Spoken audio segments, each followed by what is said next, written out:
Okay, folks,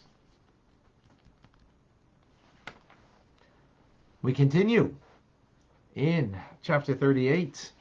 Chapter 38, in one word, bikavana, with intent, with mindfulness. That's what our discussion is right now. What does that mean exactly? How do we understand that? We understand that when you do a mitzvah, God's will, and the act of doing it, you're bound with God in the very act itself. So the very act of being charitable, whether you're mindful or not, or putting on tefillin, lighting Shabbos candles, in the very act itself, even though you're not so focused, maybe you're frazzled in the moment, and you're not really heartfully engaged, you're bound up to God in that act of the mitzvah. You created a dwelling place for God. You had your animal, soul, and body engaged in a mitzvah. You used material goods of this world that become elevated through that act. But as we explained in the beginning of this chapter, that is like a body without a soul. Now the novelty over here is that body is alive in the sense that there's a connection. But it's without a soul, so it doesn't have soulfulness, unless you have mindfulness, unless you have kavana, you have intent, some kind of, mind-heart focus when you do the mitzvah. So we're coming to explain this in a greater manner, to understand this concept of this mindfulness, this kavana, intent in doing the mitzvah. So the Alter Rebbe now continues with this idea to give us, and it's going to be a developed idea. And that is, he begins with explaining a metaphor of creation, and that metaphor then will give us a distinction in understanding the concept of mindfulness. A unique way. So, we spoke about body and soul, right?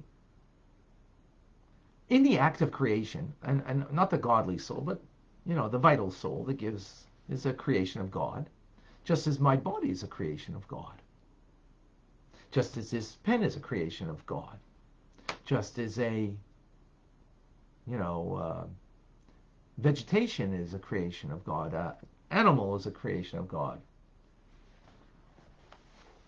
All of that act of God creating is a concealment on God's countenance. Now, what does it mean, concealment on God's countenance? It means God's inner aspect of his divine life force, that light of God, is concealed in the act of creation, whether it's the body of something or the soul of that thing. And they're equally concealed. What does that mean it's equally concealed? Meaning the life force is contracted of the divine inner will of God, is contracted in such a manner that it now gives rise, the countenance of God, meaning the inner will of God, what he really wants, right? Through the act of creation is contracted, and now that countenance, that inner will, is in a shell called klipa. That's what klipa means, a shell. It's covered over. It's concealed.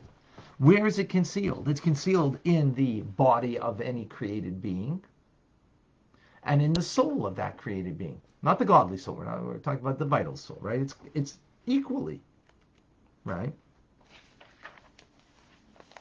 Well, otherwise the thing wouldn't exist. It'd be too powerful, the light of God, if it, right? Well, it's contracted. So all things then become a concealment of God. Now, in that concealment, there are two layers, two levels. Klipas noiga, which is a noiga, again, klipa means shell, noiga means a transparent. There's some kind of transparency. There's some goodness over there. And that gives rise to like a kosher animal. But then there's a greater concealment, and that gives rise to that which is shalish klipas atmeas, 3 completely impure for vitality, that therefore this thing is not kosher, right? But in terms of concealing God, there isn't a distinction. There isn't a distinction between anything in creation. It all hides God. Both the body and the soul of that created being. The human, animal, all the same. Or vegetation or inanimate. It's all hiding on God, concealing that life force, right? Now, yet, we're going to find that there is a distinction. Meaning, the flow of vitality will illuminate one being different than another being. Why is that? It's because even though the concealment is equal, that God's inner being is not revealed in that of creation, but the amount of light that's revealed in that creative thing varies. So let's give a metaphor for this.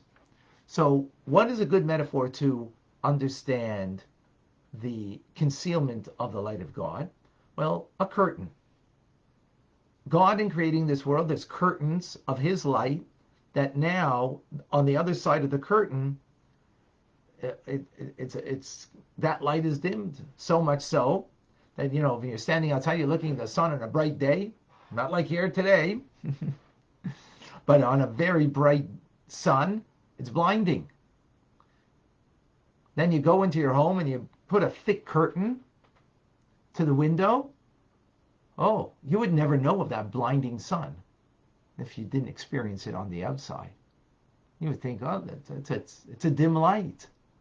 Yeah, because it's been contracted through the veil of that thick curtain. So that's everything in this world goes through that veil of the thick curtain, conceals the brightness of the inner will of God, the countenance of God, the face of God, as it were, concealing that. And then, of course, that's klipa. But then, imagine you have that curtain, and then in front of that curtain, you take a plywood, piece of plywood, and if you put that up completely, then there's no light. But if you bore a hole in it, if you bore a very large hole, so you're going to get a lot of light coming in. A very small hole, you're going to get a little bit. That's a distinction